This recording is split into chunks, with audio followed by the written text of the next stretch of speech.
7월 5일 수요일 새벽기도의 찬송가는 453장 예수 더 알기 원하네입니다. 함께 읽으실 말씀은 고린도전서 15장 20절에서 28절의 말씀입니다.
사도신경으로 신앙 고백하심으로 새벽기도에 시작하겠습니다.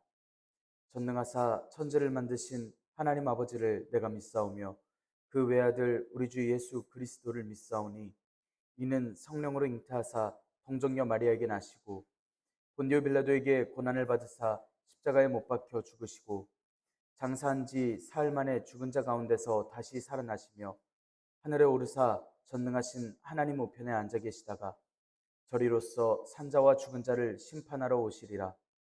성령을 믿사오며 거룩한 공예와 성도가 서로 교통하는 것과 죄를 사하여 주시는 것과 몸이 다시 사는 것과 영원히 사는 것을 믿사옵나이다. 아멘. 찬송가 453장 예수 더 알기 원하네입니다.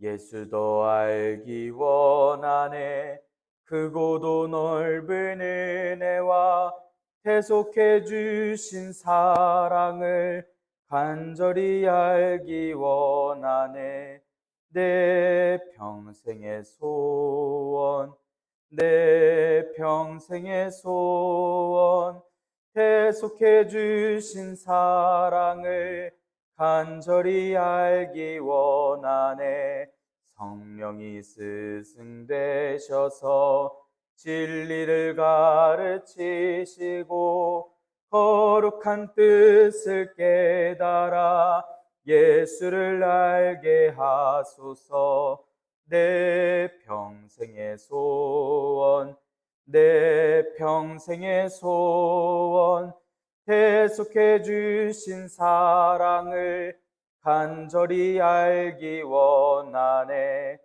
성령의 감화 받아서 하나님 말씀 배우니 그 말씀 안절안절이 내 맘에 교훈되도다 내 평생의 소원 내 평생의 소원 대속해 주신 사랑을 간절히 알기 원하네 예수가 계신 보좌는 영광에 둘려 있도다 평화의 왕이 오시니 그 나라 왕성하도다 내 평생의 소원 내 평생의 소원 대속해 주신 사랑을 간절히 알기 원하네. 아멘. 은혜롭고 자비로우신 하나님 아버지, 오늘도 새 하루를 허락하여 주시니 감사합니다. 주님의 부르심을 듣고 모인 저희들 하나님께 찬양하고 기도할 때 들어주시오며 저희를 받아 주시옵소서. 하나님, 저희들에게 부활의 신비를 허락하여 주시고 주님의 놀라우신 말씀을 가르쳐 주시고 오늘 저희가 소망을 꿈꾸며 주님께로 나아갈 수 있게 하시니 감사합니다. 첫 열매가 되신 주님을 저희들이 기억하며 감사하며 의지하며 살아갈 수 있도록 주님 인도하여 주시옵소서. 주님께서 허락하신 말씀을 읽습니다. 말씀을 읽을 때 지혜를 허락하여 주시고 말씀을 깨닫게 하여 주시고 저희가 주님께 영원한 소망을 두고 살아가게 인도하여 주시옵소서. 저희가 이 믿음을 잘 지켜 교회의 덕을 쌓는 힘과 능력과 은사를 더하여 주시고 날마다 주님께서 허락하신 모든 공동체들 가운데에 주님의 은혜를 이뤄가는 주님의 의를 전하는 저희들 되도록 인도하여 주시옵소서. 이 모든 말씀 우리 주 예수 그리스도의 이름으로 기도드리옵나이다. 아멘. 고린도전서 15장 20절에서 28절의 말씀입니다. 그러나 이제 그리스도께서 죽은 자 가운데서 다시 살아나사 잠자는 자들의 첫 열매가 되셨도다. 사망이 한 사람으로 말미암았으니 죽은 자의 부활도 한 사람으로 말미암는도다. 아담 안에서 모든 사람이 죽은 것 같이 그리스도 안에서 모든 사람이 삶을 얻으리라.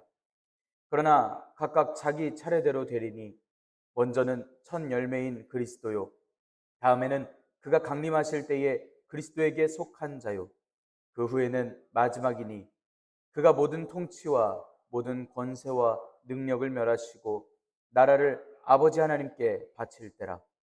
그가 모든 원수를 그 발 아래에 둘 때까지 반드시 왕노릇 하시리니 맨 나중에 멸망받을 원수는 사망이니라.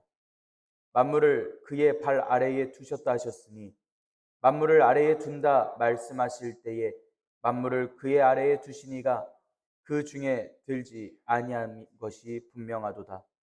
만물을 그에게 복종하게 하실 때에는 아들 자신도 그때에 만물을 자기에게 복종하게 하신 이에게 복종하게 되리니 이는 하나님이 만유의 주로서 만유 안에 계시려 하심이라. 아멘. 오늘도 하나님께서 예배의 자리에 함께 하시는 여러분들에게 크신 은혜와 평강을 내려주시기를 원합니다. 함께 고린도전서의 말씀을 읽고 있습니다. 여러 은사들과 교회에 있는 문제들로 인해 바울 사도가 고린도 교인들에게 경고하고 책망하고 묻는 질문에 대해서 대답하는 말씀들로서 이 고린도전서의 말씀을 보냅니다. 이 중 고린도 교회에서 부활에 대하여 오해하고 잘못 알고 있는 이들이 있어서 바울 사도가 책망하여 바로잡고 교회의 가장 기초인 부활에 대해서 설명하는 말씀을 전합니다. 앞선 19절까지의 말씀에서는 예수님의 부활이야말로 교회가 갖는 신앙과 선교의 가장 근본이 됨을 이야기를 하였습니다. 바울 사도가 이렇게까지 강하게 주장하는 것은 당시 일부 고린도 교인들이 죽은 자의 부활을 믿지 않으므로 복음을 변질시키고 있었기 때문이었습니다. 따라서 바울 사도의 말은 단호하고 과격한 내용이 수반되는 말로써 이야기를 했습니다. 교인들이 부활 없이는 가장 세상에서 불쌍한 사람이라고까지 이야기를 하며 말을 전하였습니다. 그리고 오늘 말씀부터는 바울 사도의 말투가 차분해지고 긍정적인 말들로서 고린도 교인들을 설득하고 회유하는 듯한 그러한 말투로서 이야기합니다. 앞에 19절의 말씀에선 예수님의 부활이 사실이 아닐 경우를 생각해서 한 이야기지만 20절의 말씀에선 예수님께서 부활하시지 않은 경우를 따져보는 게 아니라 확실하게 부활하셨다라는 그 전제하에 이야기를 하고 있습니다. 하지만 이제 예수님께서 죽은 자 중 다시 살아나셨다라고 선언하고 있습니다. 앞선 이야기들처럼 부활하시지 않은 경우를 생각해 볼 수도 있겠지만 하지만 예수님께서 살아나신 건 분명히 맞다라는 뜻으로서 이야기하고 있습니다. 바울 사도는 시작하는 말씀에 예수님께서 죽은 자 중에 다시 살아나셨고 잠자는 자들의 첫 열매가 되셨음을 전합니다. 바울 사도의 이런 이야기는 이런 예수님의 부활하심이 다시 살아나신 것으로 끝이 아니라 잠자는 자들의 첫 열매로서 부활하셨다라는 것을 이야기합니다. 첫 열매가 되셨다라고 하는 원어는 신앙 공동체 안에서 첫 번째로 회심한 회심자들을 가리키는 이야기가 되기도 하고 가장 먼저 있었던 일들을 가리키는 동시에 또 훗날에 있을 모든 일들의 대표 또 마지막의 결과를 가능하게 하는 그러한 의미로서 포함하는 말로서 이야기합니다. 이것은 예수님의 부활하신 그 사건이 훗날 올 부활의 전조이고 또 근원이라고 하는 사실에 대해서 분명히 이야기하는 것입니다. 예수님께서 부활하신 건 공동체의 일로 마지막 날에 죽은 자의 부활을 이루시는 일이 되는 것을 밝히는 말씀이라는 뜻입니다. 예수님께서 죽은 자들 가운데서 살아나셨기 때문에 그 안에 예수님과 함께하는 모든 교인들 또한 살아날 것입니다. 그런 의미에서 예수님의 부활은 예수님의 백성의 부활에 대한 보증이고 약속이 된다라는 것입니다. 성령님께서는 다름 아닌 바로 이 사건의 확실한 보증으로서 오셨습니다. 그렇기 때문에 고린도 교인들은 죽은 자 가운데서 부활이 없다고 주장하지 못하고 예수님처럼 미래에 온전히 부활할 것을 기쁨으로 기대하고 소망하는 교인으로서 거듭날 수 있습니다. 21절 말씀에서는 바울 사도는 사람을 통한 사망과 부활을 비교하여서 이야기합니다. 사망이 사람으로 말미암았으니 죽은 자의 부활도 사람에게서 온다라는 이야기입니다. 원어에서 보면 모든 사람을 가리켜 이야기하지 않습니다. 한 사람만을 가리켜 이야기합니다. 이렇게 생각하자면 앞서 언급된 사람은 인류의 첫 인간 아담을 가리키고 후에 언급되는 둘째는 예수님을 가리켜 이야기하고 있습니다. 아담은 사람을 대표한다라면 예수님께서는 성도들을 대표하시는 그러한 이름으로서 생각해 볼 수 있습니다. 바울 사도는 여기서 아담과 예수님을 가리켜서 아담은 죽음을, 예수님께서는 생명과 부활을 주신 분으로서 이야기하고 있습니다. 인류의 시초이며 대표인 아담은 하나님의 명령을 어김으로써 창세기 2장 17절에서 보면 경고된 죽음을 스스로 자초하였습니다. 이로 말미암아 그와 연합된 인류는 모두 죄인으로서 죽을 수밖에 없는 죄인으로서 전락하였습니다. 이렇게 인간은 영원히 멸망할 생으로서 끝날 것만 같았습니다. 하지만 예수님께서 이 모든 사망과 저주의 연결고리를 끊고 부활의 산 소망으로서 오셨습니다. 22절의 말씀은 아담이나 예수님을 모든 사람들에게 하나의 거대한 영향력을 지닌 존재한다라는 점을 보다 명확하게 이야기하고 있습니다. 모든 사람이라는 말이 두 번이 쓰이는데 아담 안의 모든 사람은 인류 전체를 가리키는 것이고 예수님 안에서의 모든 사람은 믿음을 통해 그리스도 안에 있게 된 모든 사람을 뜻하여 이야기하고 있습니다. 23절 말씀에는 차례대로 되리니 라고 표현을 하는데 부활이 아무에게나 아무렇게 발생함이 아니라 순서에 따라 질서 있게 진행될 것을 알게 하는 말씀입니다. 먼저 첫 열매이신 예수님께서 그리고 예수님께 속한 자들이 부활할 것임을 알려줍니다. 부활할 것이라는 예수님께 속한 자들은 예수님을 믿는 사람들을 뜻합니다. 예수님은 모든 믿는 자들에 대해서만 첫 열매이시고 보편적인 모든 인류에 대해서 첫 열매가 되시는 건 아니라는 것으로 알 수 있는 말씀입니다. 바울 사도는 믿지 않는 자들을 배제하여 이야기합니다. 22절에 모든 사람이 삶을 얻으리라 라는 표현에만 주목해서 모든 인류가 구원을 받는다라고 이야기를 하자면 23절의 말씀은 무시가 되는 것입니다. 바울 사도는 여기서 이야기를 하는 것이 단지 예수님 안에 있는 이들이 부활이 이루어질 거라는 사실뿐만이 아니라 이에도 바울 사도는 여기서 이야기를 하기를 마치 어떤 고린도 교인들처럼 죽은 자의 부활이 없다라고 주장해서는 안 된다라는 사실입니다. 예수님께서 실제로 부활하셨던 것과 마찬가지로 예수님을 믿는 성도들도 부활할 것입니다. 그리고 주목해야 할 점은 부활의 사건이 동시적으로 일어나지 않고 차례대로 일어난다라는 점을 이야기합니다. 누구에게나 모든 사람에게나가 아니라 예수님께서 그리고 예수님을 믿는 이들, 교인들에게 순서대로 일어날 것이라는 것을 전합니다. 바울 사도는 이렇게 잠자는 자들의 부활이 종말에 일어날 것이라는 말씀을 가르치고 있습니다. 24절의 말씀 함께 읽겠습니다. 그 후에는 마지막이니 그가 모든 통치와 모든 권세와 능력을 멸하시고 나라를 아버지 하나님께 바칠 때라. 24절 말씀은 마지막 날에 대한 이야기입니다. 최후의 날을 가리키는 이야기입니다. 그렇다면 24절의 말씀은 예수님께서 다시 오심과 예수님을 믿는 이들이 부활하면 그 이후에는 이 세상에 완전한 종말이 온다라는 의미로서 읽혀지는 말씀입니다. 바울 사도는 그때에 이런 일들이 일어날 것이라 이야기합니다. 하나는 예수님께서 하나님 아버지께 하나님의 나라를 드리는 일이고 또 하나는 모든 통치와 권세와 능력을 다 심판하시고 그들을 멸망시키시는 일들입니다. 이건 예수님께서 하나님의 나라를 다시 하나님께 드리는 때가 모든 악의 세력들이 파멸되는 그때라는 점을 부각시켜 이야기합니다. 굳이 이 두 일의 사이에서 우선 일어나는 일을 이야기를 하자면 예수님께서 악한 이들을 부수시는 일들이 먼저이고 그 후에 하나님 아버지께 나라를 드리는 일이 있을 것입니다. 25절, 26절의 말씀 함께 읽겠습니다. 그가 모든 원수를 그 발 아래에 둘 때까지 반드시 왕 노릇하시리니 맨 나중에 멸망받을 원수는 사망이니라. 예수님께서는 모든 자들을 멸하시고 예수님의 나라를 하나님 아버지께 바칠 종말의 때가 분명히 온다라는 사실을 앞서 이야기를 했고 이에 대한 설명으로서 25절의 말씀을 하고 있습니다. 모든 원수를 굴복시켜서 멸하실 종말의 날이 이르기까지 예수님께서 왕으로서 역사하실 것임을 이야기하고 있습니다. 원어에서는 이런 일을 반드시 하시게 될 것이라고 하는 그 확신찬 말투로서 이야기하고 있습니다. 이건 모든 원수들을 정복하시기까지 왕으로서 임하시는 예수님의 구세주로서의 사역의 이야기입니다. 즉 예수님께서 그 나라가 완성되기까지 하나님 나라 백성의 통치를 담당하신다라는 의미를 포함하는 이야기입니다.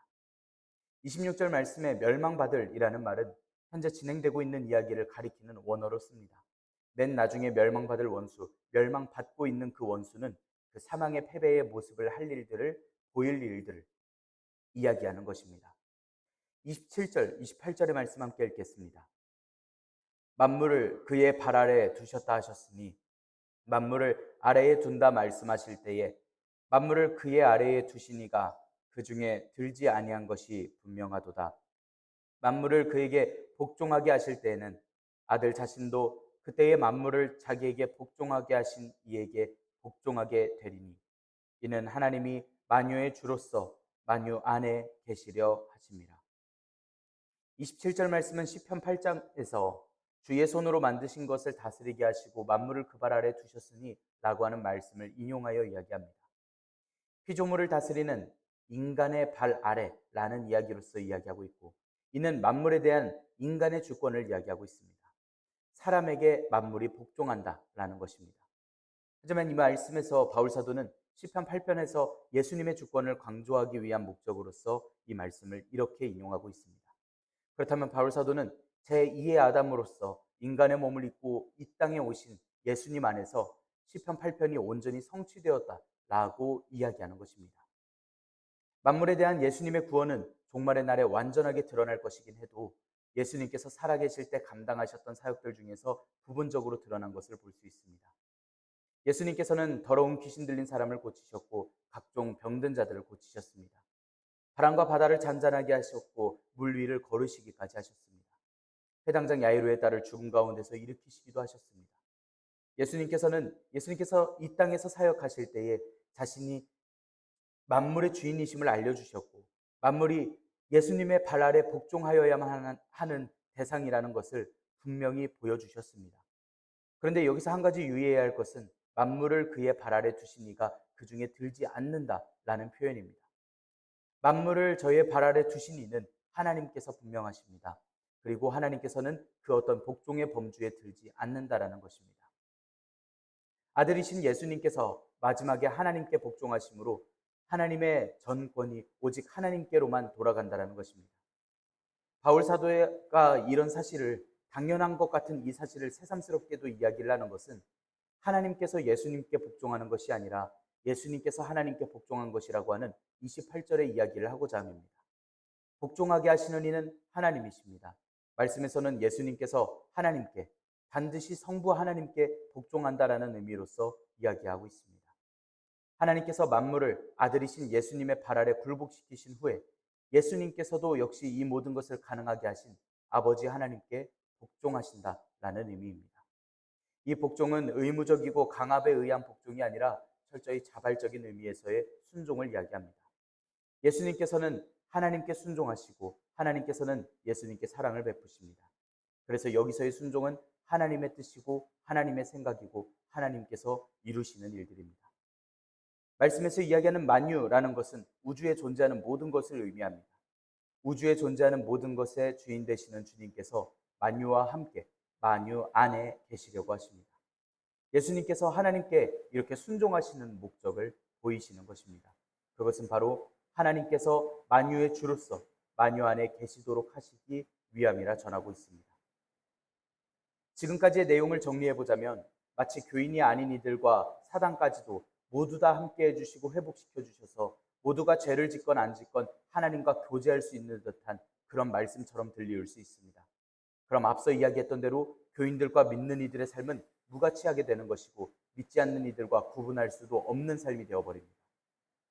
만유의 하나님께서는 모든 것을 하나님의 아들 아래에 복종시키실 때에 예수님께서도 모든 것을 예수님 아래에 두신 아버지께 복종하십니다. 그리하여서 하나님께서는 우주의 주님으로서 만물의 예배를 받으시고 만물의 경배를 받으십니다. 구분하여 섬기고 순종하는 종들의 예배를 받으시는 하나님께서는 예수님의 부활의 의미를 떠오르게 하셔서 그 은혜가 우리에게 어떠한 의미인지를 알게 하십니다. 이를 통해서 이 세상에 그친 예수님을 향한 소망이 아니라는 것을 확실하게 알려주십니다. 세상 어느 누구보다도 불쌍한 사람일 수 없는 우리는 하나님의 은혜로서 살아가는 이들이라는 것을 바울 사도는 이야기하고 있습니다. 하나님께서 확신시켜 주시는 사랑 안에서, 확신 속에서, 믿음 속에서 살아갈 수 있어야만 합니다. 고린도 교인들처럼 믿음이 흔들리고 이해되지 않고 세상의 상식대로 교회를 이해하고 성경을 이해하고 있는 때에, 편한 대로 이해하고 전통대로 이해할 때에 우리는 그들에게 미혹되어서는 안 됩니다.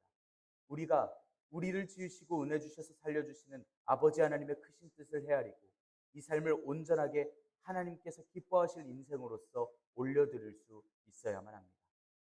이 땅 위에 오셔서 부활하셔서 첫 열매가 되어주셔서 믿는 성도들로 하여금 그 부활을 믿고 따를 성도들을 인도하시는 그 예수님 앞에, 하나님 앞에 우리는 기쁨이 되는 하루를 살아가야만 합니다.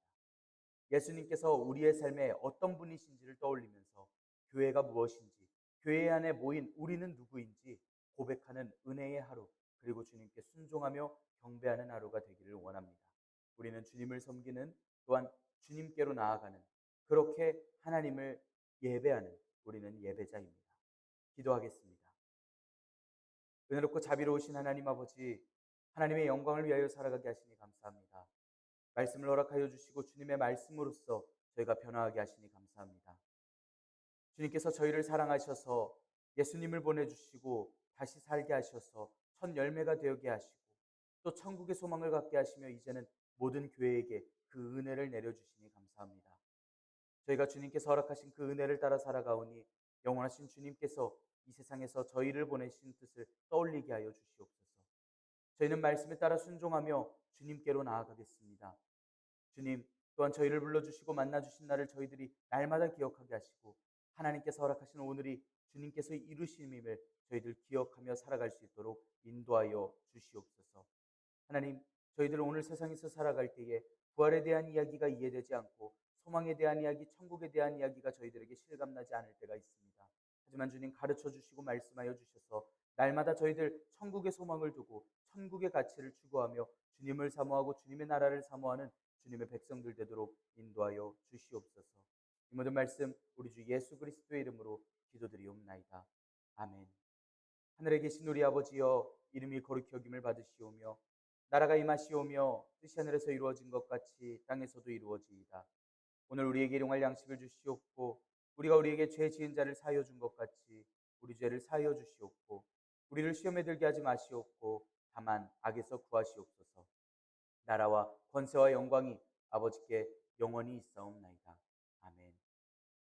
우리 시간 함께 기도하기를 원합니다. 오늘의 말씀을 지켜내기 위하여 주님께서 허락하신 영원한 소망과 은혜를 기억하며 찬양하며 살아갈 수 있도록 우리에게 마음 허락하여 주시고 또 주님을 향한 사모함을 허락하여 주시라고 우리 시간 함께 기도하기를 원합니다.